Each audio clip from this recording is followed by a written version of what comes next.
부동산 개발 방식의 유형을 보겠습니다. 토지의 취득 방식에 따른 분류인데, 자, 여러 가지 유형이 나오는데,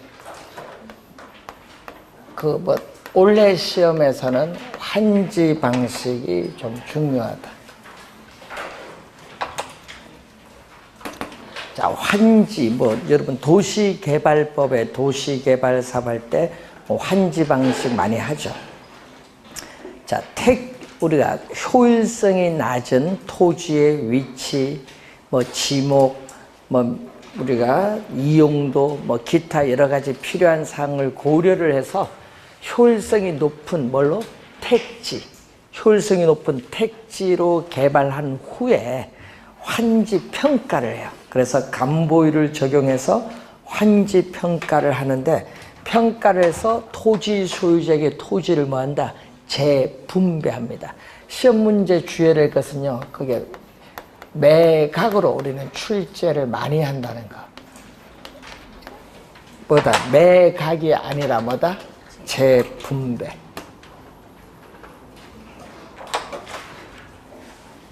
재분배한다. 자, 그리고 매수 방식은 개발 대상 지역의 토지를 전면 우리가 매수하는 것을 원칙으로 개발이 이루어지는 방식이고, 자, 그리고 혼합. 또 도시개발 사업을 할 때 산업단지 조성 사업 이런 거 할 때 많이 하죠. 혼합 또는 혼용 방식. 자, 환지 방식과 매수 방식을 혼합하여 개발하는 방식을 말합니다. 그리고 단순 개발 방식이라는 게 있는데, 이것은 토지 소유자에 의한 자력 개발을 말하죠. 지목을 변경하는 이 토지 형질 변경 사업이기 때문에 소유권의 변동을 초래하지는 않습니다. 그러니까 여기 관련해서 환지 방식이 원래 좀 중요하다. 개념 정도 확인해 두시기 바라고. 자, 그리고 개발 주체에 따르는 개발 방식. 자, 개발 주체에 따르는 개발 방식은 공영 개발과 민간 개발 방식으로 나누는데, 자, 여러분 공영 개발은 정책에서 우리가 배우는 용어잖아요. 자, 정부가 부동산 시장에 직접 개입을 하죠. 이 택지개발촉진법에 근거해서 대규모 개발 사업에 주로 활용되어 왔던 공영개발입니다. 자, 공영개발은 또 무슨 방식? 수용. 우리는 토지를 강제 수용의 방식으로 해서 개발이 이루어집니다. 그렇기 때문에 토지 소유자의 권리가 완전히 소멸되기 때문에 토지 소유자에 대한 사적 권리의 침해 정도가 가장 큰 방식이 무슨 방식? 수용 방식의 공영개발이에요. 자, 그래서 문제점이 뭐냐? 개발사업 시행자와 피수용자인 토지 소유자 사이에 토지 매입과 보상 과정에 있어서 보상액이 적죠. 그래서 갈등을 초래할 수 있다. 그래서 토지 소유자의 민원도 많이 야기됩니다. 그게 최대 문제점이죠. 자, 또 용지 보상비를 한꺼번에 지출하기 때문에 개발사업 시행자의 초기 사업비 부담이 크죠. 또 정부는 그래서 재정 지출을 효율적으로 관리하기 어려운 문제가 있는 것이 공영개발이라는 것. 자, 민간 개발 방식에서 보면은 4가지가 있습니다. 자체 개발 방식, 지주 공동 사업, 그리고 토지 신탁 개발 방식, 컨소시엄 구성 방식인데, 이 자체 개발 방식은 우선 토지 소유자가 개발을 하는데 개발 사업의 규모가 작거나 미래의 불확실성이 낮은 사업일 경우에 토지 소유자가 직접 하는데, 우선은 토지 소유자가 토지는 가지고 있고 개발 사업에 필요한 자금도 토지 소유자가 조달해요. 그러다 보니까 뭐가 돼? 자금 조달의 부담이 크다는 단점이 있어요. 그리고 토지 소유자가 개발 사업을 직접 우리가 수행을 하기 때문에 수행의 속도, 개발사업 수행의 속도도 빠르다. 장점이죠. 또 개발사업의 이익도 토지 소유자에게 전부 귀속이 된다는 장점이 있어요. 이 귀속 주체도 전부 누구다? 토지 소유자가 돼.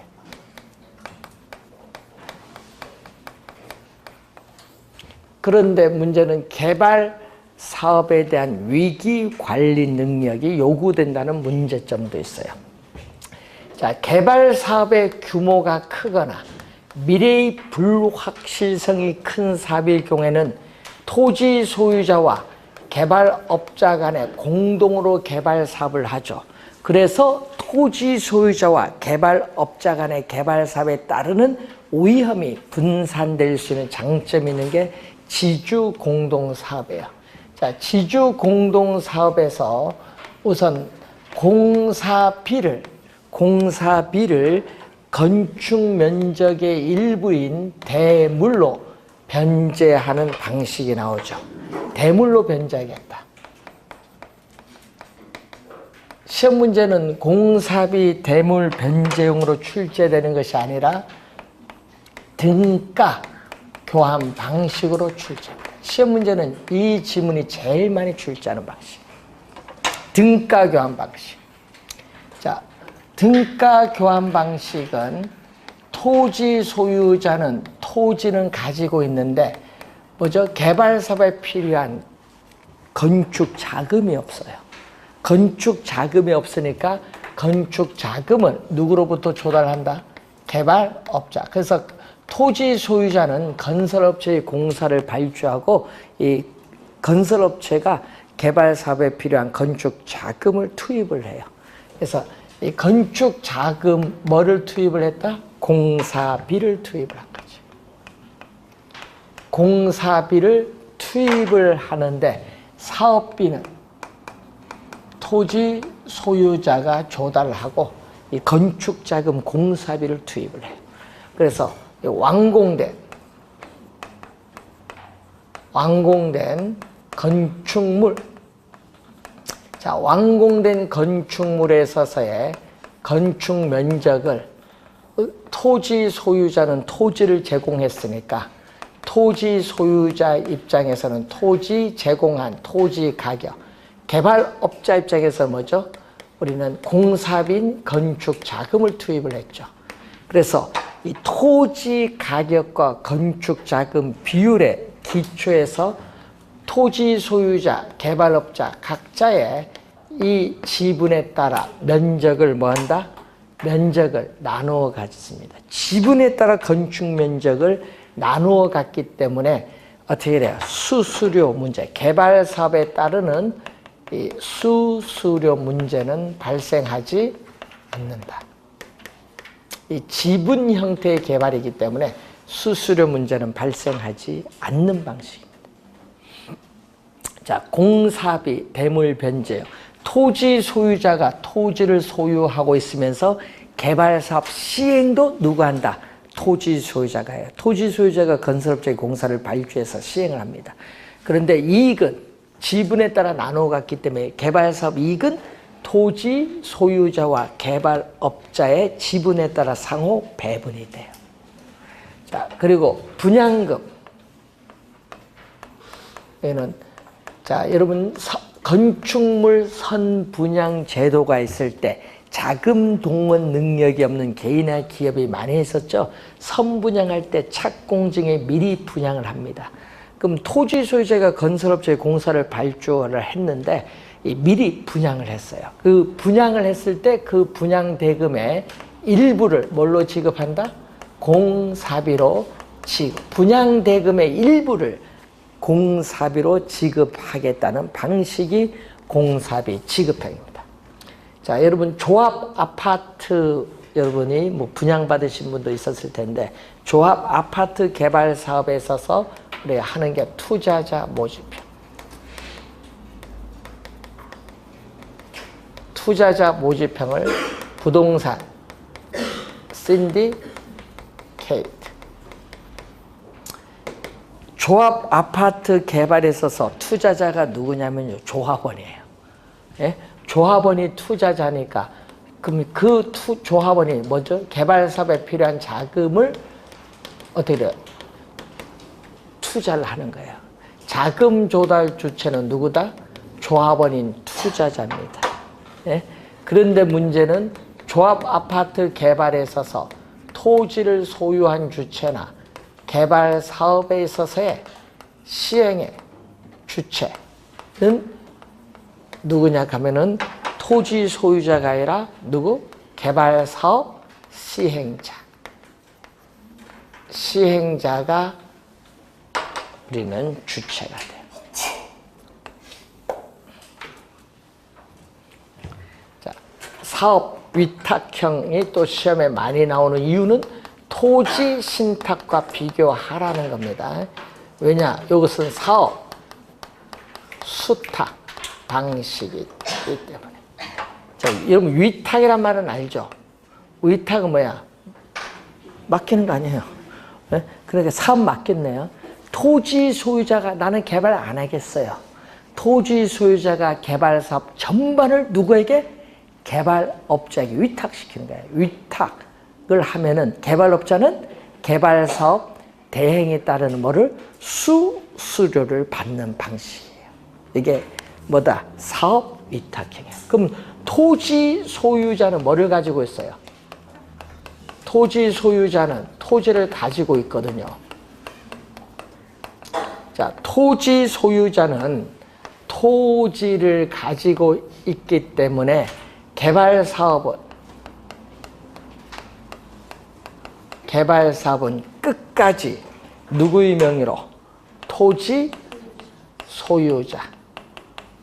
끝까지 여러분 개발업자에게 위탁을 했다고 해서 개발업자가 아니라 토지 소유자의 명의로 진행이 돼요. 개발 사업에 필요한 자금. 자, 여러분 개발 사업에 필요한 자금은 개발업자의 주선에 따라서 토지 소유자가 조달을 해요. 또 개발 사업을 기획을 하고 설계하고 착공을 하고 완공 후에 분양 임대리는 전반적인 개발 사업 모두를 개발업자가 담당하는 개발 방식이에요. 개발업자가 담당하기 때문에 사업 시행 주체는 누구다? 개발업자다. 자, 그런데 아까 개발업자는 개발사업 대행에 따른 뭐를? 수수료를 취하는 방식입니다.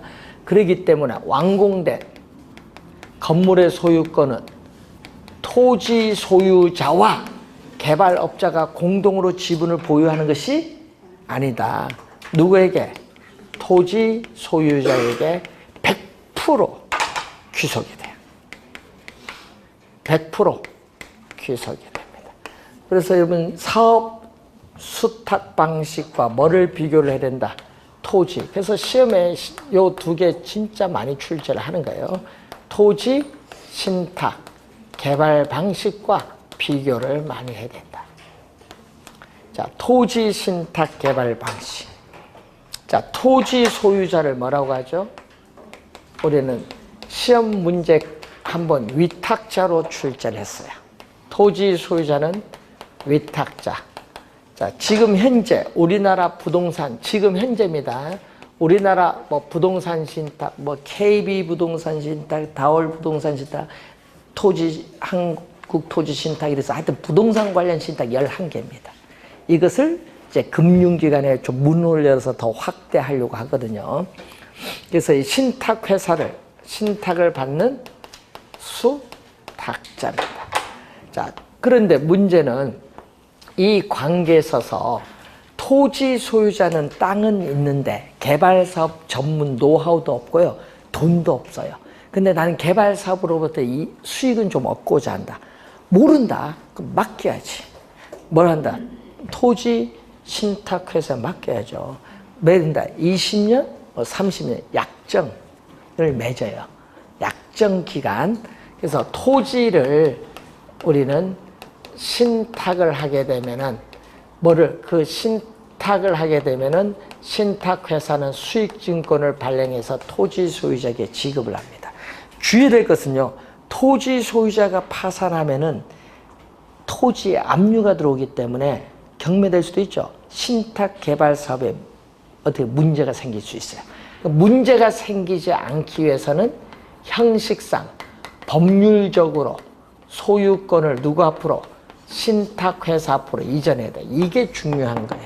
형식상 소유권을 넘겨야 돼. 왜? 신탁개발 사업에 영향을 주지 않기 위해서. 그러면 소유권을 넘겨받았어요. 토지 소유 주체는 누구다? 신탁회사가 돼요. 그래서 개발사업은, 주의될 것은 개발사업은 토지 소유자의 명의로 가면 안 돼요. 신탁개발사업에 영향을 주지 않기 위해서 누구의 명의로? 신탁회사의 명의로 가야 됩니다. 예? 여기는 토지 소유자가 아니라 신탁회사의 명의로 가야 된다. 그리고 개발사업에 필요한 자금 누가 조달하냐? 우리는 신탁회사가 금융기관을 차입을 통해서 개발사업에 필요한 자금을 조달해요. 또 개발사업 시행도 누가? 신탁회사가 시행을 합니다. 그래서 신탁회사는 신탁계약을 체결할 때 신탁계약에 따르는 뭐를? 수수료를 취하는 방식이에요. 그럼 이익은 수익증권 소유자. 예, 우리는 신탁개발사업에 따른 이익이 귀속되죠. 보통 수익증권 소유자가 토지 소유자일 텐데 아니면은 토지 소유자가 지정한 사람 수익자가 있을 수도 있죠.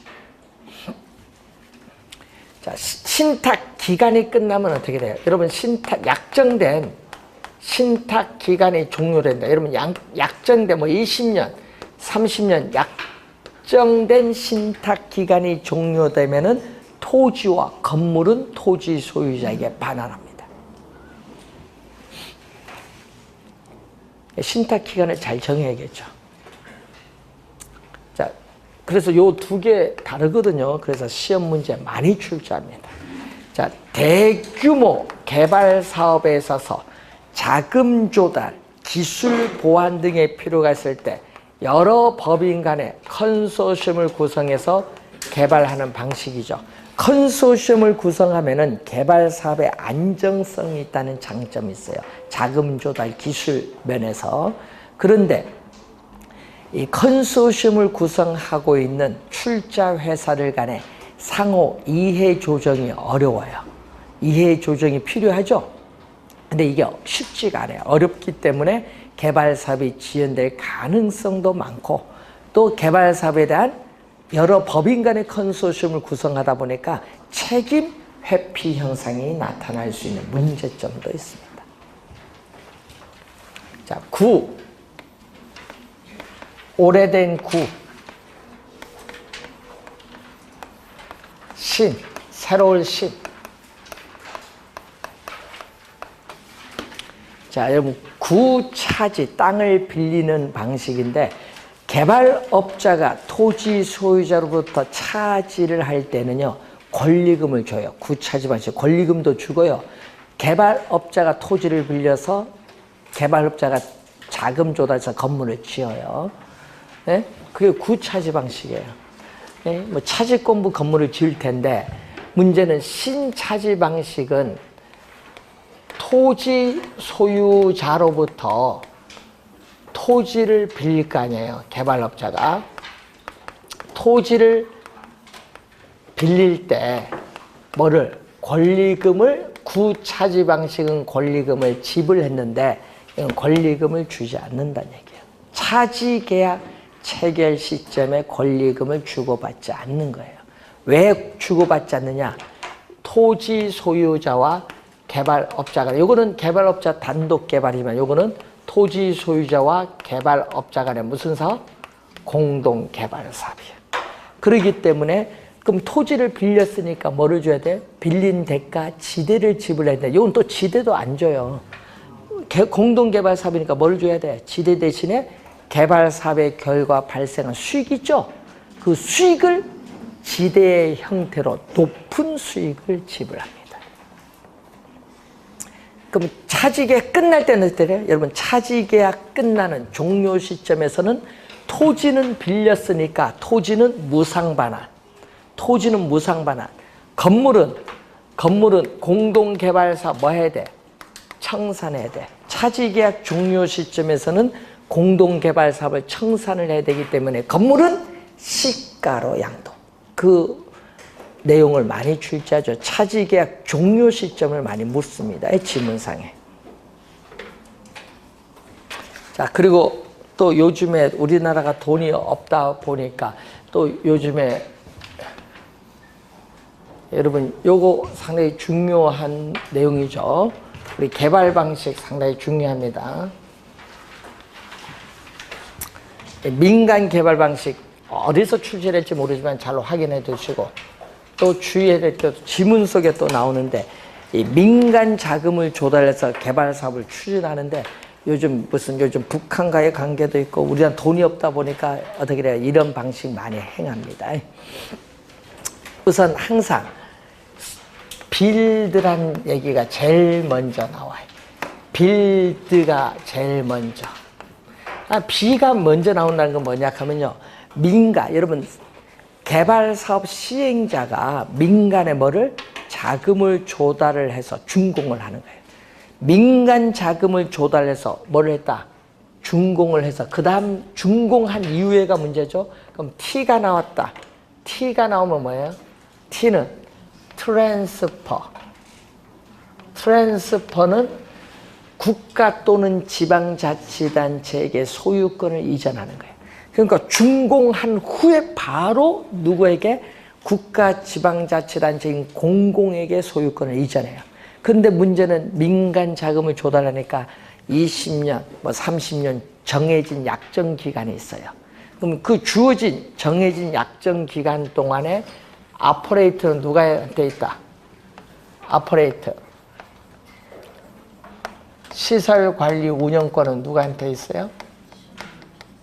시설관리 운영권은 어떻게 돼? 사업 시행자가 가지고 있어요. 그럼 사업 시행자가 주어진 기간 동안에 그 시설을 사용자로부터 사용료를 받아서 투자한 자금을 회수하는 방식이에요. BTO. 작년에도 냈고요. 재작년도 냈어요. BOT는 뭐예요? 항상 순서대로 갑니다. 또 다 준공이잖아요. 민간 자금을 조달해서 준공을 했는데 이번은 O 뭐죠?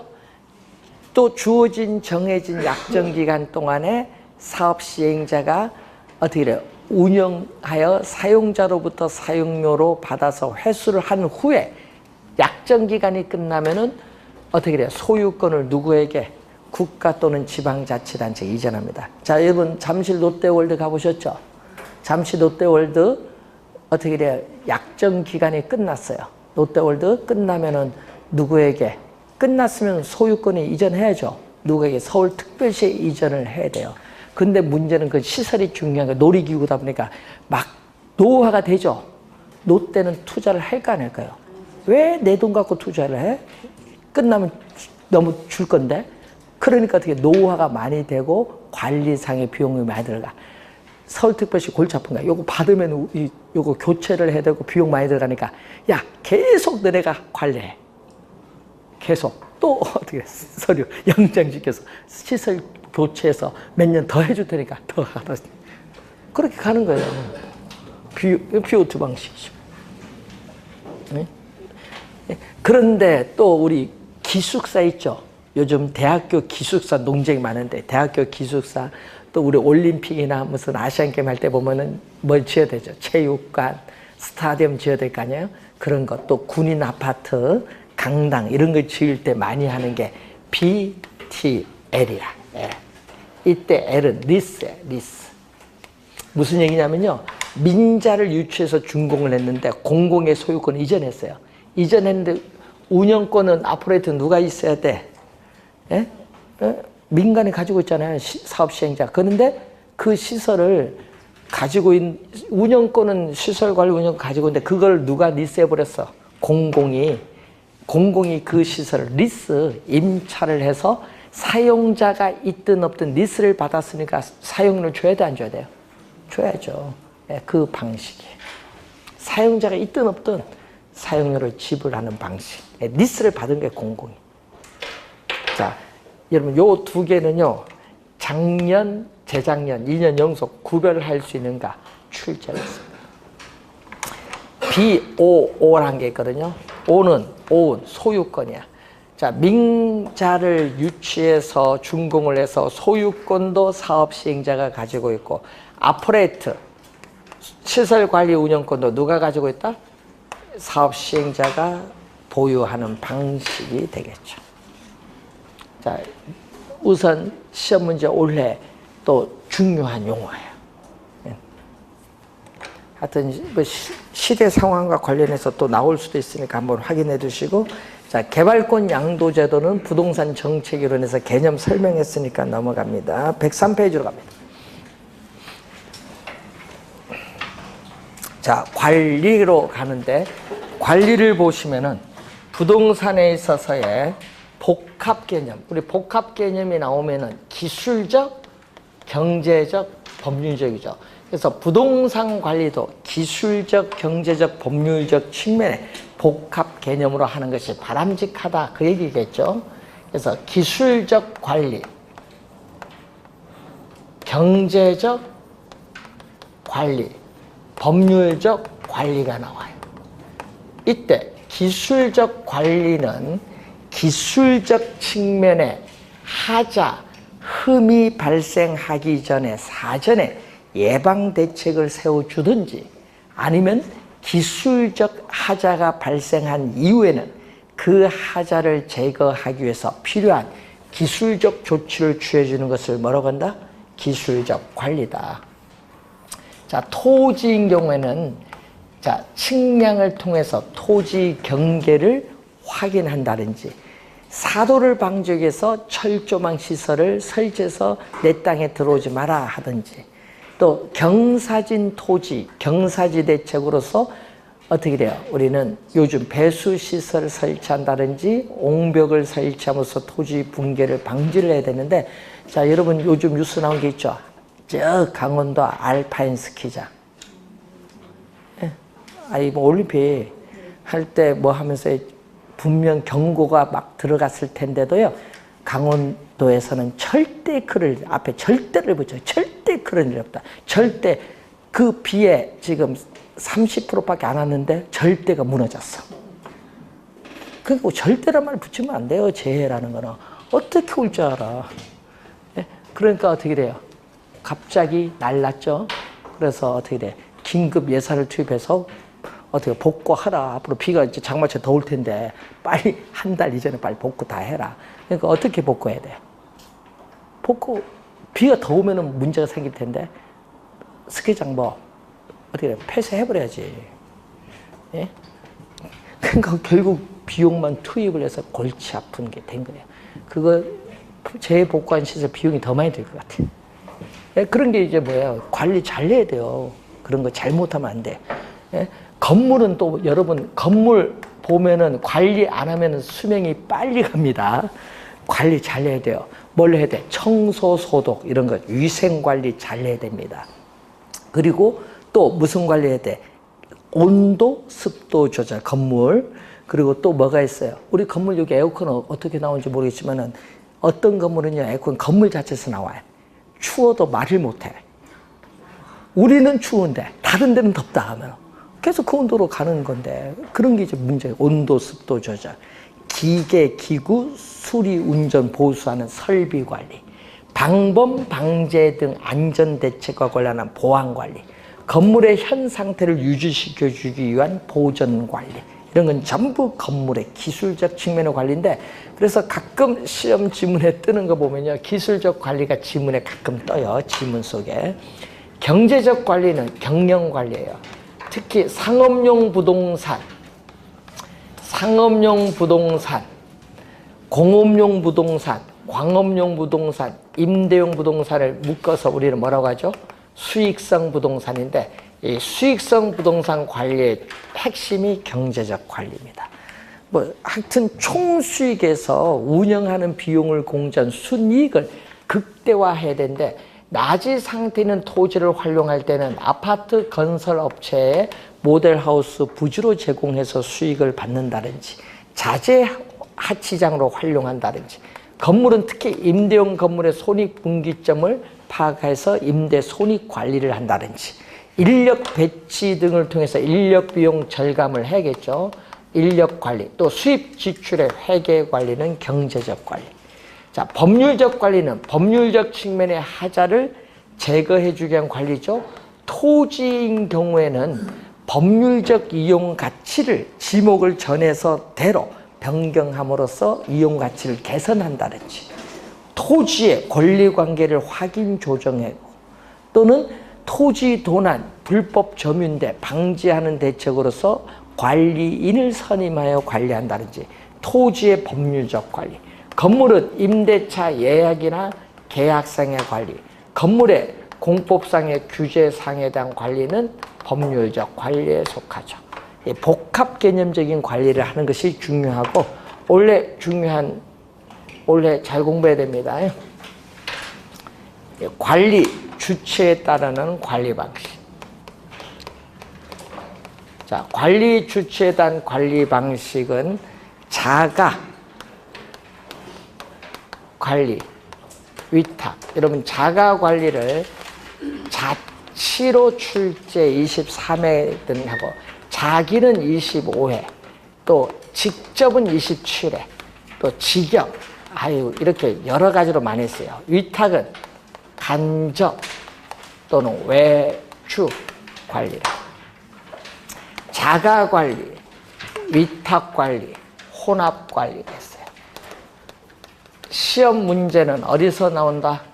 우리는 장단점에서 정답을 떠요. 항상 장단점에서 정답 지문이 뜬다는 걸 늘 염두에 두셔야 됩니다. 장단점.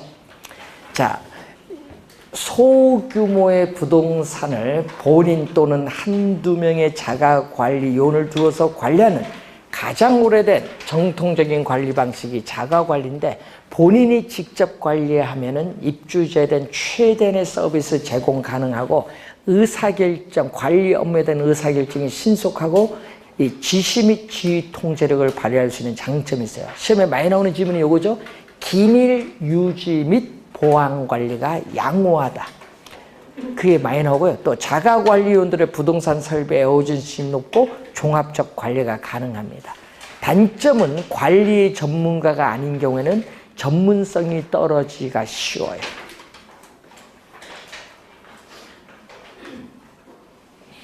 그리고 인건비가 불합리하게 높아질 수 있는 부담이 있고, 정 때문에 임대료 경쟁도 어렵고, 또 관리 업무에 무사 안일주의, 타성화가 나타날 수 있는 단점이 있어요. 자, 대형 건물인 경우에는 위탁 관리가 주로 많이 행하게 되는데, 위탁 관리는 관리 업무에 전부를 위탁합니다. 전부를 위탁하기 때문에 어떻게 돼요? 부동산 소유주는 자신의 본업에 전념할 수 있고, 부동산 전문적인 관리회사의 입찰 경쟁을 통해서 낙찰이 이루어지기 때문에 관리 비용이 저렴하다는 장점이 있어요.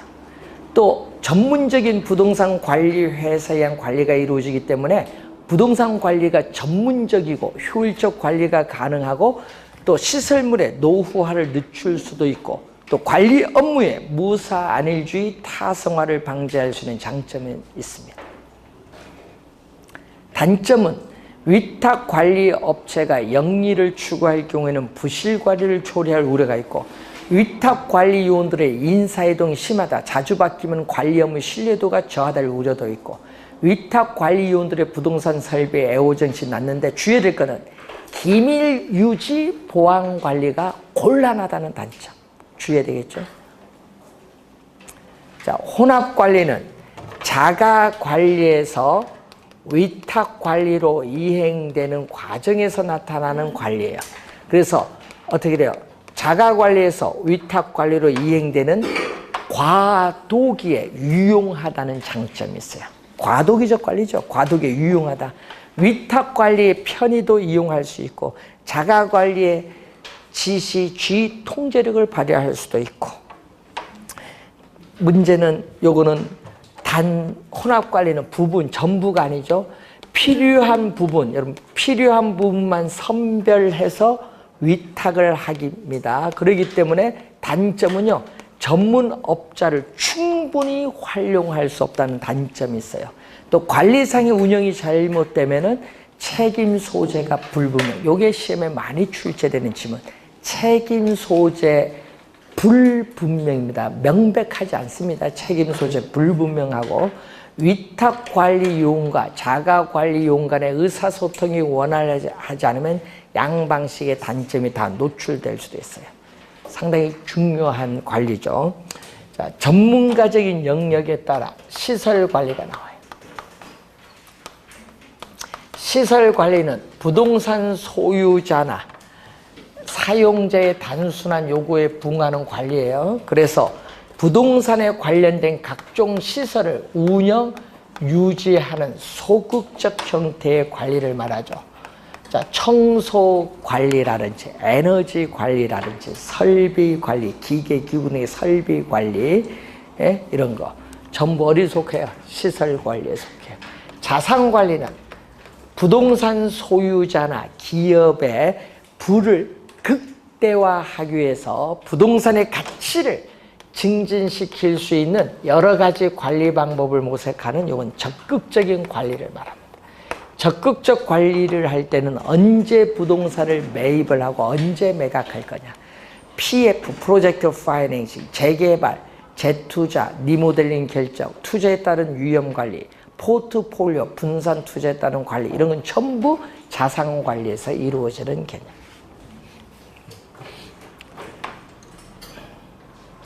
자, 어디 속하는지 한번 확인해 보시고, 자, 부동산 관리 활동은 임대차 활동이죠. 그래서 임대차 활동에서 가장 먼저 해야 할 일은 임차인을 선정하는 일인데, 자, 주거용 부동산인 경우에는 다른 임차인과 어울릴 수 있냐, 유대성을 기준으로 선정하고, 상업용 부동산은 가능, 잠재 매상고를 기준, 공업용 부동산이나 업무용 부동산은 임차자의 목적에 맞는 적합성을 기준으로 선정해서 임대차 계약서를 작성해요. 임대차 계약서를 작성하면요, 언제까지 얼마의 임대료를 납입할 거냐, 임대료 납입이 상당히 중요한데, 그래서 임대료 결정하는 방법이 세 가지가 나와 있어요. 총임대차가 나오죠. 임차인이 임대인에게 총임대료를 납부하는 방식으로서 아파트와 같은 주거용 부동산에 적용을 주로 합니다.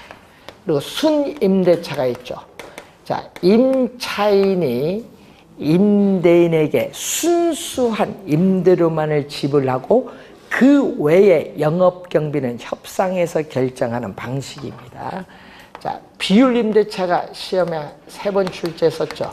상가, 점포 등의 매장용 부동산에 적용하는데, 임차인의 총 수입의 일정 비율을 임대료로 지불하는 방식이죠. 그래서 월 임대료는 총 수입 얼마까지는 나는 뭐 200만 원 드리겠습니다. 그게 기본 임대료고, 총 수입 얼마 넘어가면 넘어가는 부분에서 나는 몇 프로 추가 임대료 더 드리겠습니다 하는 거죠.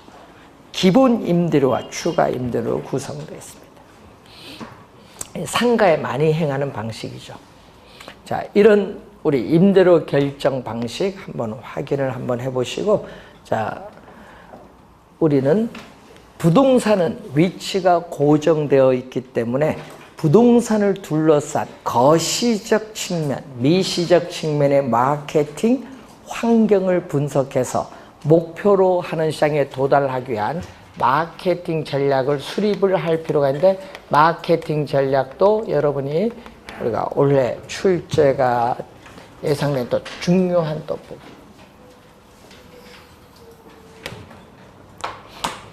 마케팅 전략은 어디 소속됐는지 잘 우선 확인을 해 두셔야 되겠죠. 우선 시장, 점유, 마케팅 전략, 그리고 고객, 점유, 마케팅 전략, 관계 마케팅 전략이 있어요. 자, 시장 점유 마케팅 전략은 가장 좋은 시장 기회를 제공하는 마케팅의 중심이 되는 시장이죠. 표적 시장을 미리 점유하는 거, 선점하거나 틈새 시장에 개입해서 점유하는 기법으로, 요거는 공급자, 여기는 공급자입니다. 공급자 중심, 공급자 차원의 전략이 우리는 시장 점유 마케팅 전략이죠. 여기에는 크게 두 가지로 나누는데 STP 전략과 우리는 마케팅 믹스로 나누죠. 마케팅 믹스는 P가 4가지가 있다고, 4가지 믹스가 혼합한 전략, 4PX라고 해요. 자, STP 전략은 순서대로 가면 되죠. S는 자, 인구, 경제학적인 특성에 따라 전체 소비자 집단을 소규모의 유사한 집단으로 시장을 세분화하고, 세분화된 시장에 따른 판매 지향점을 명백히 하는 전략을 말하죠. 이것을 우리는 시장 세분화 전략. 시장 세분화 전략이 되면은, 그 다음에 타겟팅. 그럼 시장을 여러 개 세분화시켰으면요, 그 세분화된 것 중에 어느 하나를 선정해야 돼요. 그래서 자기 회사에서 공급하는 상품에 일치되는 수요자 집단을 확인하여 그 집단을 정하는 거죠. 표적 시장을 선정을 해서 그 집단의 신상품을 기획해서 공급을 하는 전략입니다. 자, 그러면 타겟팅 했으면은 여기는 P가 나오는데, 포지셔닝이 나오는데, 이 P는 여기 4가지 P에 속하지 않는 거예요. 자, 동일한 표적 시장을 선정했으니까 동일한 표적 시장을 가지는 공급 경쟁자들 사이에서 자기 회사에서 공급하는 상품의 가격, 품질 등이 경쟁 회사의 제품과 비교했을 때 어떤 경쟁 우위 전략을 가지고 고객의 마음속에 자기 회사의 제품을 정하느냐. 뭐죠? 차별화 전략.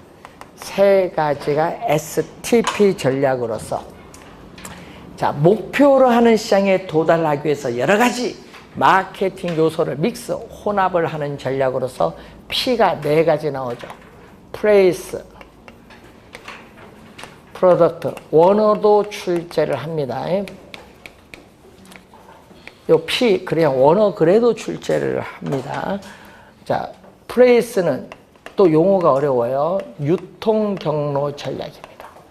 자, 부동산 개발 회사가 직접 분양하는 전략, 또는 분양 대행사를 통한 분양 전략, 주택금융기관이나 중개업소를 통한 분양. 여러분, 중개업소를 통한 분양을 2년 전에 또 출제했죠. 유통 경로 전략이죠. 자, 프로덕트는 제품이죠. 제품 전략이죠.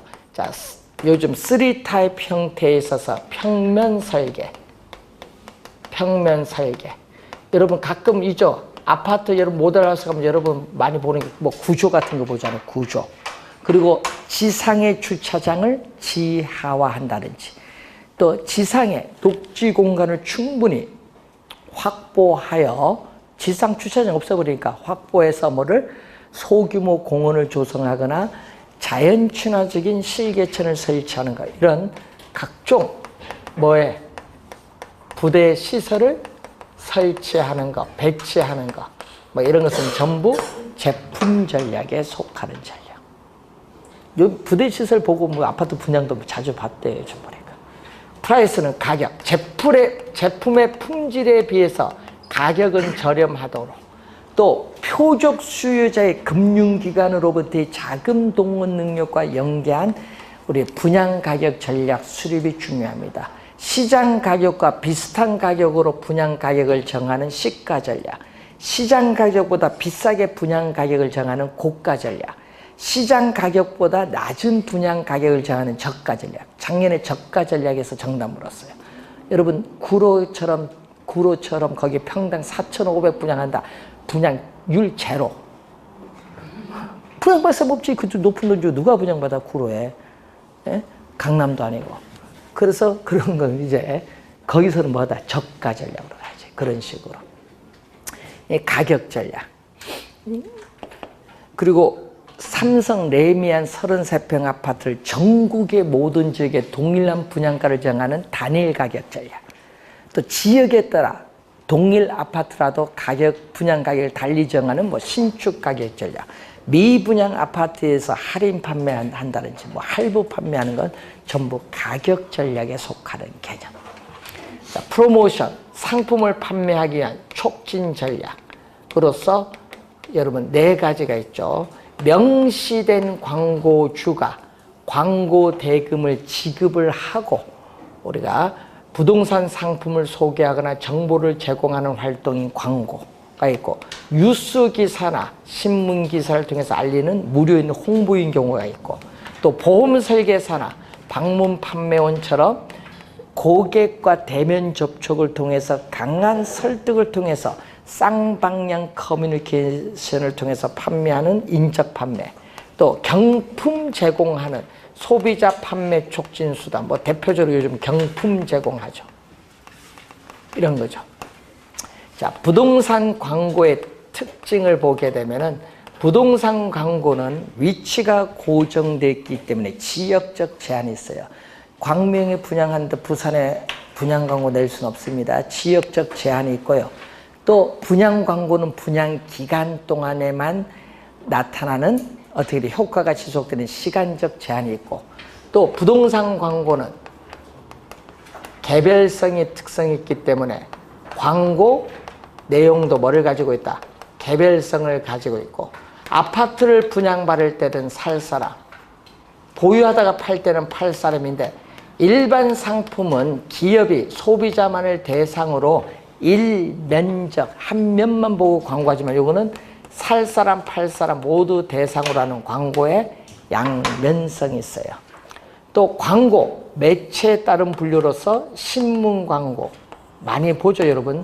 신문 광고의 신문 전면을 통해서 하는 전시 광고, 또 공간의 제약이기 때문에 땅, 금매, 야거 등을 활용하는 안내 광고, 또 이미지성 광고 많이 하죠. TV, 또 라디오 광고. 요거는 뭐다? 비용이 뭐다? 비싸죠. TV, 라디오 광고. 시청각 효과. 이건 시청각적 효과 누리고. 자, 여러분 DM, 다이렉트 메일. 여러분 집에 A4 용지 비슷한 우편물 조그만 책 오죠. 그런 걸 통해서 광고하는 DM 광고. 또 여러분 오픈하면 뭐 주죠. 중개업소 오픈하면 요즘은 뭐 줘요? 포스트잇 드리잖아요. 이 실용적인 작은 물건을 선물로 주는 거예요. 중개업소명도 알리고 우리가 고객에게 찾아온다고 감사의 마음도 표하고 또 뭐도 준다. 앞으로 계속 이용해달라는 관점에서 행하는 노벨티 광고가 있어요. 자, 고객 점유 마케팅 전략이 있습니다. 자, 고객 점유 마케팅 전략은 누구 입장에서? 이거는 소비자 행동 이론 차원입니다. 자, 소비자 행동 이론 차원에서 나오는 겁니다. 고객이 들어가니까 소비자인데 이거는 무슨 측면이냐 하면요, 심리적 측면을 강조해요. 심리적. 그래서 여기서는 나오는 용어가 아이다의 원리. 아이다의 원리인데 앞에 A는 attention, 주의고 뒤에 I는 관심을 일으켜요. 그리고 그 관심이 desire, 사고자 하는 욕망을 불러일으킨다면 그 욕망이 액션, 행동으로 나타내야 돼요. 시험에 또 원어 그래로 출제합니다. attention, interest, desire, action. 자, 소비자의 상품의 구매 의사 결정 과정에 각 단계에 있어서 소비자와의 심리적 측면의 접점을 마련하여 전달하고자 하는 메시지 톤이나 강도, 취지 등을 조절해서 마케팅 효과를 극대화하고자 하는 게 고객 점유 마케팅 전략의 핵심. 관계 마케팅 전략은 소비자와 생산자 간의 일회성 관계가 아니에요. 소비자와 생산자 간의 장기적이고 지속적인 상호관계를 중시하는 전략으로서 브랜드, 상표와 연관되는 게 관계 마케팅 전략. 뭐 롯데캐슬, 대우 프루지오, 현대 힐스테이트, 뭐 삼성 레미안 이런 우리가 브랜드와 밀접한 연관이 있습니다. 브랜드 가치라고도 많이 해요, 아파트는. 그래서 자, 마케팅 전략에서 한 문제 출제가 또 예상되기 때문에 한번 잘 정리를 해 두시기 바라고요. 자, 이렇게 해서 부동산 개발 관리론까지 했는데 여러분 오늘 배운 내용까지 55점 강의입니다. 오늘 배운 강의까지 55점입니다. 뒤에 나온 투자금융평가에서 45점 남아있습니다. 그래서 오늘 배운 것까지 웬만하면 틀리지 않도록 잘 정리하시고 뒤에 투자금융평가 45점 나오는 18문제 나오는 부분이 남아있습니다. 그래서 우리가 다음에 우리가 4주 남았는데 4주 동안 가장 어려운 투자금융평가 부분을 강의하고요. 우리 오늘은 정책론 오후 2시 10분부터 시험을 치도록 하겠는데 2시 10분부터 치는데 정책론까지 시험입니다. 그리고 다음에는 개발론까지 시험. 자, 그래서 다음 주는 휴강하고요. 2주 뒤에 뵙도록 하겠습니다. 자, 오늘 수고하셨습니다.